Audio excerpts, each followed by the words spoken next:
Several months ago, I was asked to make a statement about Ron Paul. And generally, there were four reactions to Ron Paul then. The first one, obvious, Ron who? The second one was, well, isn't he the Pat Paulson of today, just a comic buffoon, not to be taken very seriously? And the third reaction was, well, I do admire the fella, but he's a long shot. No need to waste my dreams and efforts on him. And then that fourth group said, I not only believe in him, but he's going to be the next president of the United States. And I'm going to make it happen. Because this was a group that may have been laughed at as visionaries. But they had moxie and they had a foresight. And now these four groups have changed a little bit. Not very many people say Ron who, although, believe me, a lot of politicians wish that people were saying Ron who. And the idea of a buffoon simply means that Ron Paul takes America seriously, not himself. He will subject himself to anything, to anybody. But a little sense of humor is pretty good, because he is facing so many serious things. And that third category is regressing, because people are moving into that last category of possibility. That yes, Ron Paul is electable, and I'm going to do what it takes to make it happen.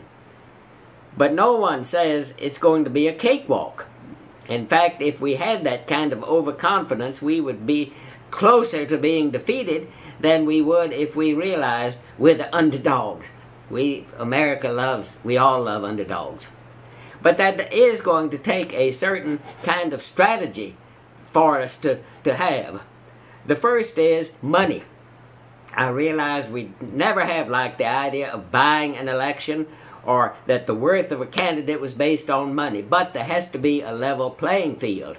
And no group ever has displayed greater stewardship of money than the Ron Paul supporters just in the last few weeks. That is a marvelous indication of what we can do about this one particular need that is necessary.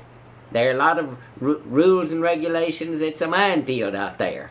But this is just the beginning as we move closer to the election. And the second thing is timeliness. These primaries are right on us. We should have done all of this months ago, yesterday. But the fact is that we now find ourselves in the immediate agony of a hard-fought political battle.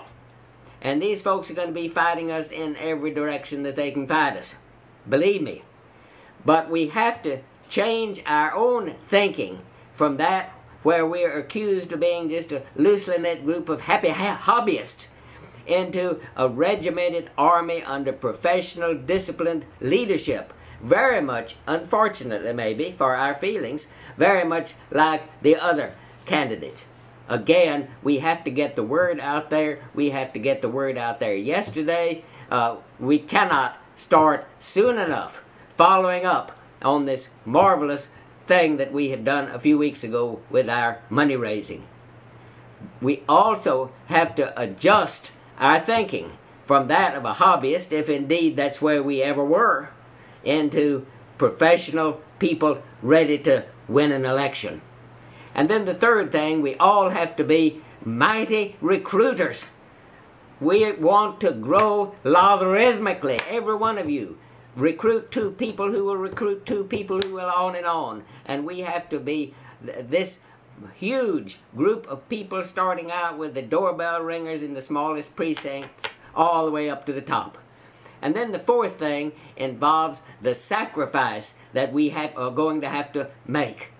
Not only sacrifice of money, but sacrifice of time. We're going to have to put this as the #1 priority in our lives, because no period in our lives will be more important than these next few months as we are involved in this campaign. And involved with the sacrifice is the risk. We know the risk that they had back in the American Revolution times. If that war had been lost, we would have lost our heads back then. It wasn't losing just an election. Well, today, take it just as seriously. it is not our necks that are at risk, although there are a lot of necks that are at risk over there in the Iraq and all the rest of the world. But the risk is the loss of our nation. This is a crucial time, and politics can get pretty ugly sometimes, and there are going to be some good people that risk a lot and lose a lot. But this is worth it. This is the fight for our nation's life. And right now is the time that we need to get to the Constitution of the United States, get to Ron Paul's campaign, and make it move. Go for it.